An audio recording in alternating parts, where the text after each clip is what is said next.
একটা জিনিস মাথায় রাখতে হবে, তারা তাদের সুখ স্বাচ্ছন্দ্য সমস্ত কিছু মিলিয়ে দিয়ে আপনার জন্য সারাটা জীবন দিয়ে গেল, আর আপনি অল্প কিছুটা সময় তাদের সেবা যত্ন করতে পারতেছে না। আপনার আরাম আয়েশের দিকে, আপনার সন্তান সন্ততি, আপনার বউকে নিয়ে আপনি একা হয়ে আপনি থাকতে চাচ্ছেন। এদিকে আপনি মনে রাখবেন, এই জন্য আপনাকে জবাবদিহি করতে হবে। রাসূল সাল্লাল্লাহু আলাইহি সাল্লাম বলেন যে তোমার পিতামাতা যদি তোমার উপর জুলুমও করে, একবার না, দুইবার না, তিনবার বলতেছে, তোমাদেরকে তাদের সাথে সদ্ব্যবহার করতেই হবে। তোমাদেরকে কি করতে হবে? কোনো প্রকার তাদের উপর বাজে কোনো ধরনের আচরণ করা যাবে না, কারণ সারাটা জীবন তোমার জন্য তাদের যে নিবেদিত প্রাণটা তোমাদের জন্য রেখে গেছে, আজ তারা বৃদ্ধ হয়ে গেছে, তাদের আচরণটা শিশু সুলভ হয়ে গেছে, কিছু এমন মেজাজটা খিটখিটে হয়ে গেছে, তারা কোনো ভালো কথা বললেও তোমার সাথে খারাপ আচরণ করে, কিন্তু তুমি কোনোভাবে তাদের সাথে খারাপ আচরণ করতে পারবে না। রাসূল সাল্লাল্লাহু আলাইহি সাল্লামের আরেকটি হাদিস, রাসূল সাল্লাল্লাহু আলাইহি সাল্লাম বলে, তোমার পিতামাতা যদি তোমার সন্তান সন্ততি, তোমার বউ বাচ্চা, তোমার সমস্ত ধন সম্পদ যা কিছু আছে সমস্ত কিছু ত্যাগ করে দিতে বলে, তুমি ত্যাগ করে দিবা, তবে তোমার পিতামাতাকে ত্যাগ করা যাবে না। এই সম্পর্কে আমরা প্রত্যেকে একটা জিনিস জানি যে হযরত ইব্রাহিম আলাইহিস সালাম তার সন্তান ইসমাইল আলাইহিস সালামকে দেখতে এসে একদিন দেখলেন যে তার বউ ঘরে ঢোকার আগে তার বউর আচরণটা দেখে ইব্রাহিম আলাইহিস সালাম আর পরিচয়টা দিলেন না, বললেন যে তোমার স্বামী যখন বাড়িতে আসবে তুমি বলবা যে তোমার ঘরের চৌকাঠটা পরিবর্তন করার জন্য। তখন ইসমাইল আলাইহিস সালাম যখন ঘরে আসলো, তার স্ত্রী কি বলল যে একজন বৃদ্ধ, তাকে আমি চিনি না, কোথায় থেকে এসে বললো যে ঘরের চৌকাঠটা পরিবর্তন করার জন্য। তখন ইসমাইল আলাইহিস সালাম তিনি চিনে গেলেন যে ইনি অবশ্যই আমার পিতা হইতে পারে, তিনি ঘরের চৌকাঠ নয়, আমার বউ, তার আচরণ কোনো কারণে দেখে অসন্তুষ্ট হয়ে গেছেন, এই জন্য আমার বউটাকে পরিবর্তন করতে বলছেন। এই জন্য সমস্ত হক হাদি সমস্ত কিছু দিয়ে ওই বউটাকে তিনি তা বিদায় করে দিলেন। পরবর্তীতে আবার তিনি বিয়ে করলেন।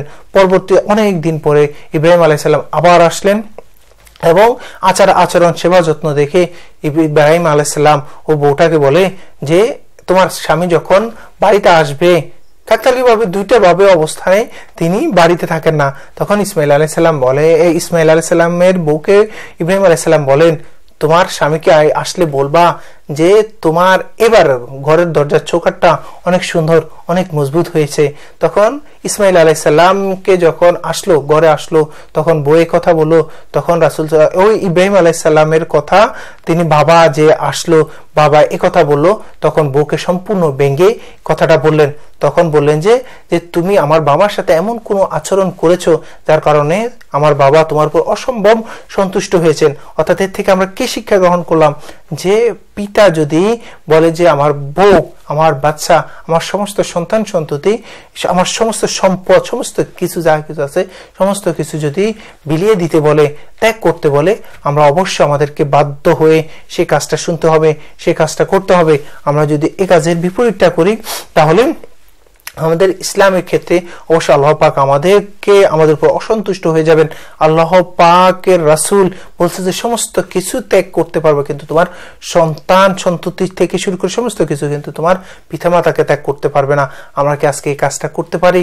আমরা দেখেন, আমরা স্বল্প কিছু সময়ের বিনিময়ে আমরা আমাদের পিতামাতাকে আস্তে আস্তে ভুলে যেতে চাই। আমরা ভাগ করা শুরু করি, আর আমরা তো 5টা ভাই, আমরা তো 4টা ভাই, আমার ভাই বোন অনেকেই আছে, আমি একা করব কেন? আমার সমস্ত কিছু আমার কি ঠেকা পড়ছে নাকি? আমার কি দরকার? না, আমি করব না।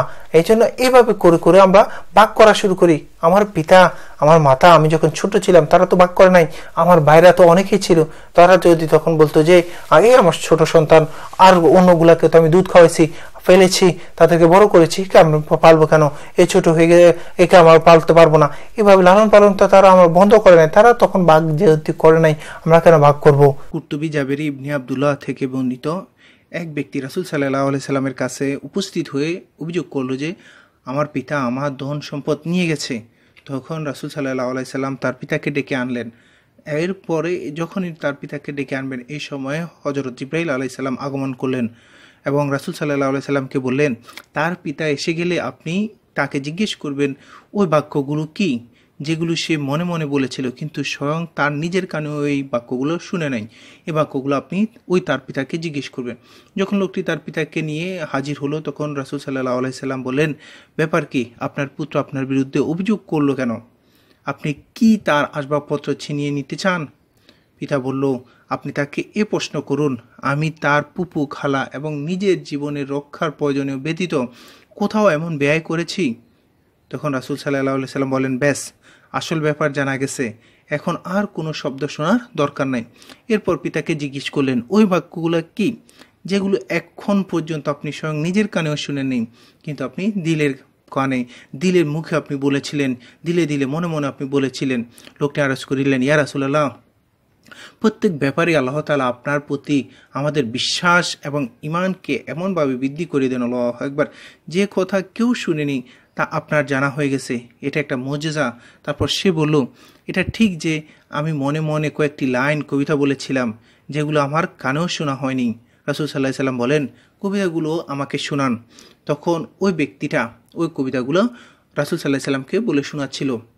এই কবিতাগুলোর বাংলা অর্থ হচ্ছে এই: আমি তোমাকে শৈশবে খাদ্য দিয়েছি এবং যৌবনেও তোমার দায়িত্ব বহন করেছি। তোমার যাবতীয় খাওয়া পড়া আমার উপার্জন থেকে ছিল। কোনো রাত্রে যখন তুমি অসুস্থ হয়ে পড়ছ, তখন আমি সারা রাত্রে তোমার অসুস্থতার কারণে জেগে কাটিয়েছি, যেন তোমার রোগ আমাকে স্পর্শ করেছে, তোমাকে নয়। ফলে আমি সারা রাত ক্রন্দন করেছি। আমার অন্তর তোমার মৃত্যুর ভয়ে ভীত হতো, অথচ আমি জানতাম যে মৃত্যুর জন্য নির্দিষ্ট দিন রয়ে গেছে, আগে পিছিয়ে হতে পারে না। এরপরও আমি ক্রন্দন করেছি। অতঃপর যখন তুমি বয়োপ্রাপ্ত হলে, আমার আকাঙ্ক্ষিত বয়স সীমা পর্যন্ত পৌঁছে গেছে, তখন তুমি কঠোরতা এবং রূঢ় ভাষায় আমার প্রতিদান করে দিয়েছ, যেন তুমি আমার প্রতি অনুগ্রহ এবং কৃপা না করতে।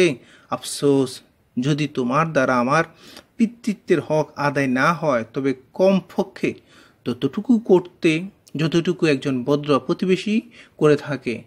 তুমি কমপক্ষে আমার প্রতিবেশীর হক তো দিতে, এবং স্বয়ং আমার অর্থ সম্পদ আমার বেলায় কৃপণতা না করতে।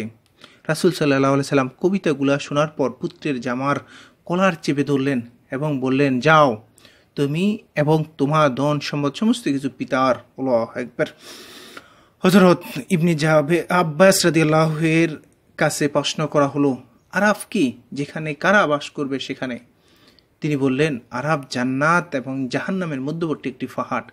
একে আরাফ নামকরণ করা হয়েছে কারণ এখান থেকে জান্নাত এবং জাহান্নাম দেখা যাবে। এতে ফলবান গাছ, ঝর্ণা সমস্ত কিছু থাকবে। যারা পিতামাতার অনুমতি ব্যতীত জিহাদে গিয়ে শহীদ হয়ে গেছে, তারা সাময়িকভাবে এখানে থাকবে। জিহাদে গিয়ে শহীদ হওয়ার কারণে জাহান্নামেও সে যাবে না, আর পিতামাতার অবাধ্যের কারণে সে জান্নাতেও তার পথটা বন্ধ হয়ে গেছে। তাদের ব্যাপারে আল্লাহ পাক চূড়ান্ত ফয়সালা দিবেন কিয়ামতের দিনের পরে। রাসূল সাল্লাল্লাহু আলাইহি সাল্লাম বলেন, মায়ের